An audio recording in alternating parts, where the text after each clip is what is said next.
दोस्तों, एक्सेल आलोक में आपका स्वागत है। आज हम सीखते हैं फाइनेंशियल फार्मूले।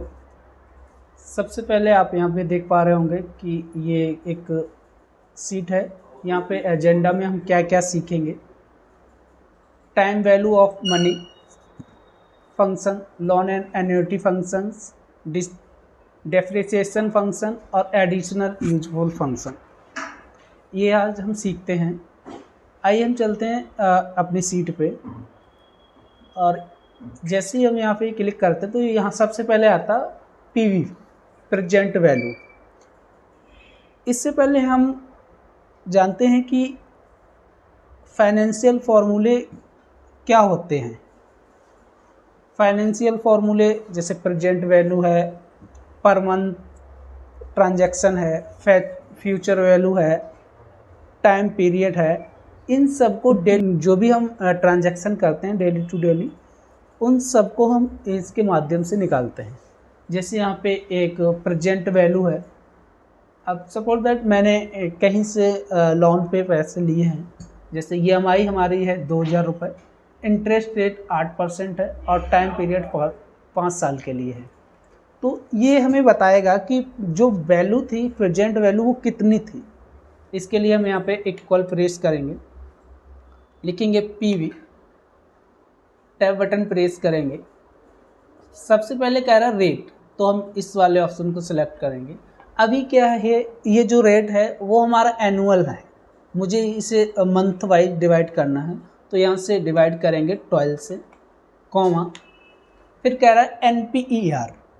अब इसका जो टाइम पीरियड है वो कितना है, तो यहाँ पे ये जो टाइम है ये 5 ईयर है, ये भी हमारा एनुअल है, इसे हम मंथली डिवाइड करेंगे, तो मल्टीप्लाई करेंगे 12 से, कॉमा, फिर कह रहा है PMT, मतलब जो हमारी पर मंथ ट्रांजैक्शन है वो कितना है। तो यहाँ पे ये जो हमारा है, ये हमारा पर मंथ ट्रांजैक्शन है, इतना हमें EMI देनी पड़ती है पर मंथ। तो जैसे हम इंटर बटन प्रेस करेंगे तो आप देख पा रहे होंगे कि ये जो अमाउंट आया 98,636 रुपये, ये अमाउंट हमारा जो प्रेजेंट वैल्यू थी वो है। अभी आप देख पा रहे हैं ये रेड है और माइनस मारा। तो या तो हम क्या करते हैं कि जब भी कोई फार्मूला लगाते हैं इसके आगे हम माइनस चिन्ह लगा देंगे, ऐसे माइनस साइन लगाएं तो भी ये सही हो जाएगा। और अगर हम ऐसा नहीं करते हैं तो यहाँ पे क्या करेंगे, ये जो वैल्यू है EMI है हमारी, इसमें क्या करेंगे, माइनस साइन लगाएंगे और इंटर बटन प्रेस करेंगे। फिर भी हम यहाँ से आप देख पा रहे होंगे कि अब ये पॉजिटिव वैल्यू आ गई, ना कि निगेटिव वैल्यू।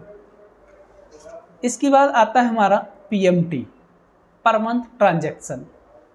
मैंने कहीं से लोन लिया, अभी हमने सीखा था कि EMI के माध्यम से प्रेजेंट वैल्यू पता किया था कि कैसे हम प्रेजेंट वैल्यू पता करते हैं EMI के आधार। लेकिन अब यहाँ पे मुझे क्या करना है कि मेरे पास लोन अमाउंट दिया हुआ है, जो प्रेजेंट वैल्यू वो दी हुई है, इंटरेस्ट रेट दिया है, टाइम पीरियड दिया, मुझे ये पता करना कि पर मंथ EMI कितनी देनी, जो EMI है वो कितना देना है। तो इसके लिए हम क्या करेंगे, यहाँ पे इक्वल लिखेंगे PMT, टैब बटन प्रेस करेंगे, कह रहा रेट, तो ये रहा हमारा। अब ये भी हमारा एनुअल है, इसे हम मंथली वाइज डिवाइड करेंगे 12 से, कॉमा, फिर कह रहा है NPER, मतलब टाइम पीरियड कितना है इसका, तो ये रहा हमारा 5 ईयर के लिए, इसे भी हम मंथली वाइज डिवाइड करेंगे, मल्टीप्लाई करेंगे 12 से। फिर कह रहा है कि PV, मतलब प्रेजेंट वैल्यू क्या है, तो मैंने यहाँ पे ये जो लोन लिया ये है, और जैसे हम इंटर बटन प्रेस करेंगे तो आप देख पा रहे होंगे जो मेरी पर मंथ मुझे EMI देना होगा वो EMI है 1887 रुपये यहाँ से। अगर अब ये जो माइनस में आ रही है वैल्यू, इसे मुझे हटाना है तो वही करेंगे, यहाँ से फॉर्मूले से आगे पहले हम यहाँ पे माइनस साइन लगा देंगे, और यहाँ से आप देख पा रहे होंगे कि ये जो वैल्यू थी वो जो नेगेटिव वैल्यू थी उसने पॉजिटिव में कन्वर्ट कर दिया।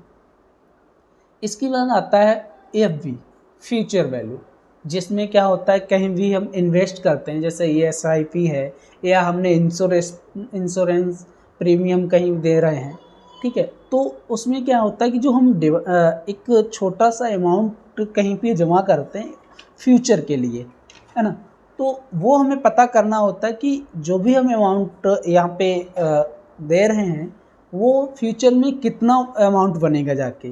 अगर इस तरह का मुझे कैलकुलेट करना है तो इसके लिए हमारे पास एक्सेल में AFV फार्मूला आता है कि ताकि हम ये कैलकुलेट कर सकें कि जो भी हम जहाँ पे भी इन्वेस्ट कर रहे हैं वो आने वाले टाइम में हमें उसमें रिटर्न कितना मिलेगा। तो इसके लिए सबसे पहले हम यहाँ से इक्वल बटन प्रेस करेंगे, लिखेंगे AFV फ्यूचर वैल्यू, कह रहा रेट, तो यहाँ पे ये रहा रेट, इसे हम फिर डिवाइड करेंगे 12 से, कॉमा NPER टाइम कितना है, तो मैंने ये 10 साल के लिए यहाँ पे इन्वेस्ट किया है तो इसे भी हम मंथली वाइज डिवाइड कर लेंगे, कॉमा फिर कह रहा है PMT जो भी हम किस्त दे रहे हैं, जो हमारा EMI जा रही है वो कितनी है। तो मैंने यहाँ से 1000 रुपये से स्टार्ट किया है ये SIP। इसके लिए यहाँ पे हम एंटर बटन प्रेस करेंगे तो अभी आप देख पा रहे होंगे कि जो वैल्यू आ रही है इसमें फिर हम माइनस साइन लगाएंगे आगे ताकि ये वैल्यू पॉजिटिव 2,48,044 रुपये ये हमने यहाँ पे अमाउंट लगाया। इसके बाद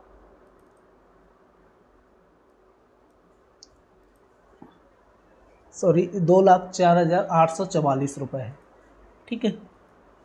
यहाँ से अब इसी तरह से यहाँ पे मान लो ये तो हमने ये SIP का देखा, सपोज दैट हम LIC में अपना बीमा कराए हैं और उसमें किस्त जमा कर रहे हैं, उसके लिए हमने मान लो 30 साल के लिए 12,000 रुपये से इन्वेस्ट किया कहीं पे भी, और मुझे वो पता करना है कि जो फ्यूचर वैल्यू होगी वो हमारी कितनी हो।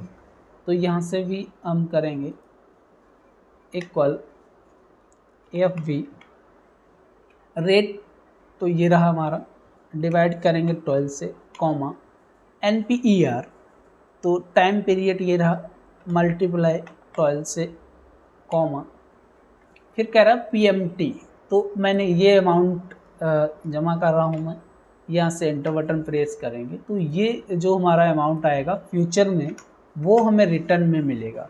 यहाँ से आप देख पा रहे हैं कि ये जो 99,87,183 रुपये है ये अमाउंट मुझे फ्यूचर में मिलेगा अगर हम इस रेट से जो भी हमने यहाँ पे डाला है 12,000 रुपये 5% रेट के हिसाब से 30 साल के लिए जमा कर रहे हैं तो जो भी हमें रिटर्न मिलेगा वो ये अमाउंट मिलेगा।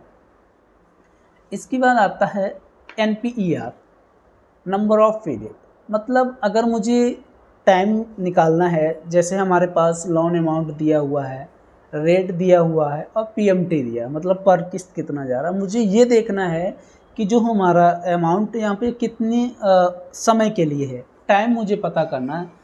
तो यहाँ से हम NPER फार्मूला लगाते हैं, यहाँ से इक्वल करेंगे NPER, ये ले लिया, कह रहा रेट में फिर मैंने इसे लिया, डिवाइड किया 12 से क्योंकि ये हमारा एनुअल है, मंथली मुझे कन्वर्ट करना होगा, फिर कह रहा PMT तो ये रहा हमारा, कॉमा इसकी बात कह रहा है कि लोन अमाउंट, तो ये रहा 5 लाख रुपए हमने अमाउंट लिया है और यहाँ से एंटर बटन प्रेस करेंगे तो यहाँ से ये हमें दिखाएगा ये इतने मंथ के लिए हमें ये मिल रहा है, ठीक है। तो ये हमारा यहाँ पे मंथ वाइज हमें कैलकुलेट करके देगा, जो 49 आ रहा वो मंथ है।